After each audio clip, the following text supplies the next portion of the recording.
Bonjour, bienvenue dans une autre vidéo sur notre chaîne. Nous traduisons ici des témoignages de personnes ayant vécu des expériences de mort imminente. Aujourd'hui, nous allons connaître l'histoire de Nicole Magique.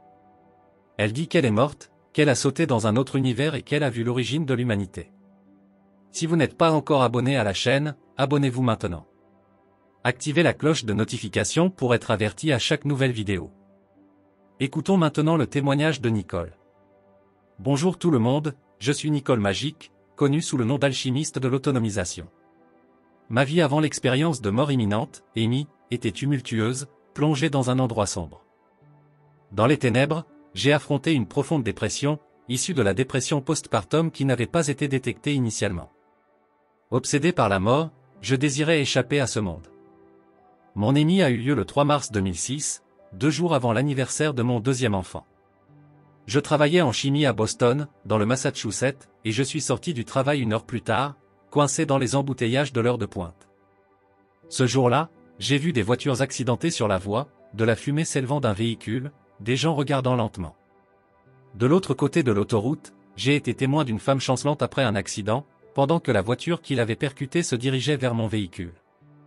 Un homme, le visage tordu par la terreur, savait que la mort approchait. Nos regards se sont croisés un instant, et j'ai vu l'imminence du choc, sa voiture tombant sur la mienne, l'écrasant contre moi.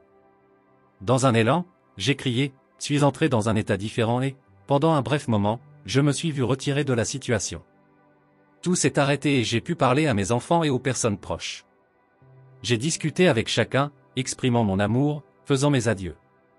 En fin de compte, une sensation de paix, d'amour et d'acceptation m'a envahi.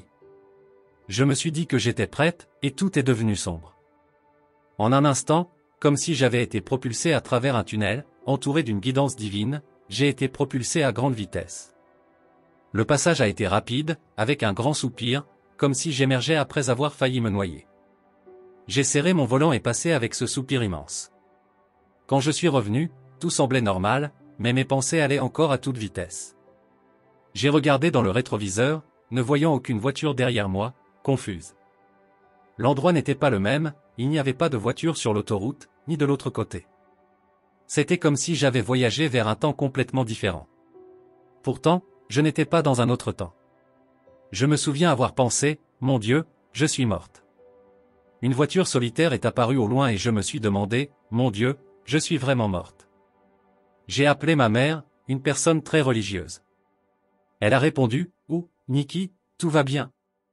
Je priais pour toi, j'avais le sentiment que j'en avais besoin. J'ai interrompu, maman, arrête de parler. J'ai besoin de savoir si je suis morte. Elle a répondu, quoi? Tu n'es pas morte, tu me parles au téléphone. J'ai raconté ce qui s'était passé et elle a dit, tu as gagné des ailes d'ange. J'ai répondu, je suis entré dans un trou de verre ou quelque chose comme ça. J'ai été emmené ailleurs. En comprenant à quel point je m'étais éloigné, j'ai vérifié la distance depuis l'incident, 2,5 milles. Étrange, comment ai-je pu parcourir 3,5 kilomètres alors qu'une voiture était sur le point de me percuter? Le sentiment d'amour qui m'a enveloppé a déchiré mon être et a changé ma perspective et ma vie. L'expérience en elle-même a été transformative. Je me suis guéri de la dépression qui me tourmentait. Au lieu de me sentir déprimé et désirant la mort, je débordais de vie, à peine capable de contenir mon amour pour la vie. En réfléchissant maintenant et en considérant les informations subséquentes, c'était comme si j'avais fait un saut dimensionnel après être morte dans cette dimension précédente. Ma conscience a migré vers ce côté-ci, une autre dimension, pour aider à ce qui devait être fait ici. Dans différentes dimensions, il n'y a ni temps ni espace fixe. De multiples réalités coexistent simultanément. Chaque aspect de nous joue des rôles dans différentes dimensions, représentant des réalités distinctes. Je crois que ma conscience a quitté une réalité où je suis morte et s'est unifiée à moi dans une autre, apportant des informations à cette dimension. L'énergie ne se détruit pas, elle se transfère simplement. J'ai traversé un portail en me rejoignant dans une autre réalité pour apporter la sagesse accumulée dans cette autre dimension. Cela pourrait être courant lorsque nous mourons dans une autre dimension et que nous sommes transférés. Les informations acquises peuvent nous aider dans de nouveaux scénarios. Peut-être avons-nous des messages de l'au-delà de nos proches, car s'ils passent dans une autre dimension, ils peuvent envoyer des pensées ici. Je sais que je peux projeter des pensées à mes enfants dans cette dimension, leur transmettant que je vais bien. Je suis présente avec eux tout le temps. Ils peuvent emporter ces messages là-bas. La Terre est un lieu d'apprentissage sur la dualité, un concept complexe. Les gens ont tendance à penser en termes d'extrêmes, mais si nous pensons au-delà de ces dualités, nous élargissons notre compréhension. Vraiment, si nous observons cela en mettant les choses aux deux extrêmes, à quel moment cela devient-il un mélange? Quand le blanc devient-il gris ou le noir devient-il gris? Quand le chaud devient-il froid, ou quand cela change-t-il?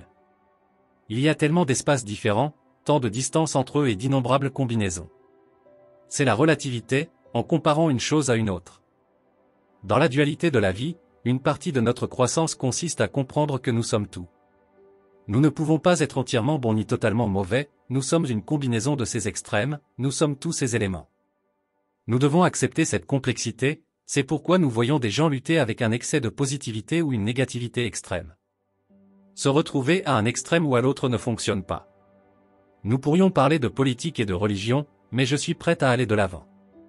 Lorsque nous comprenons vraiment ce que cela signifie, les différences, il n'y a pas de séparation dans la dualité, c'est une totalité.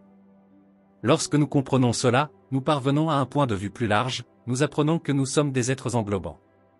Cela nous mène à un état de divinité, où nous pouvons mieux comprendre cette divinité. Lorsque nous nous comprenons pleinement, nous comprenons tout ce qui nous entoure. Se connaître soi-même, c'est comprendre que la vie est bien au-delà de cette dimension. En ce qui concerne l'origine de l'humanité et toutes ces questions, il y a un sentiment selon lequel dans cette dimension, il en existe d'autres, du 3D au 5D et au-delà. Nous sommes limités à comprendre à travers une conscience tridimensionnelle tant que nous sommes dans ce corps. Lorsque nous partons, lorsque nous avons une expérience hors du corps, nous sommes dans un autre état dimensionnel. Là-bas, nous pouvons comprendre cette dimension et les concepts des dimensions dans lesquelles nous nous trouvons, mais en essayant de ramener cela ici, nous manquons de vocabulaire et de compréhension pour transmettre. L'expérience est vraiment indescriptible.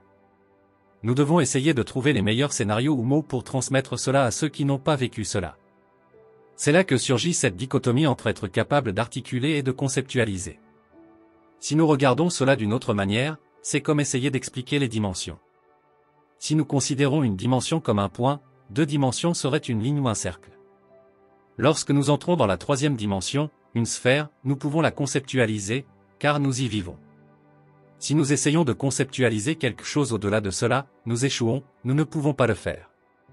Une sphère dans une autre dimension serait différente, car il y aurait plus.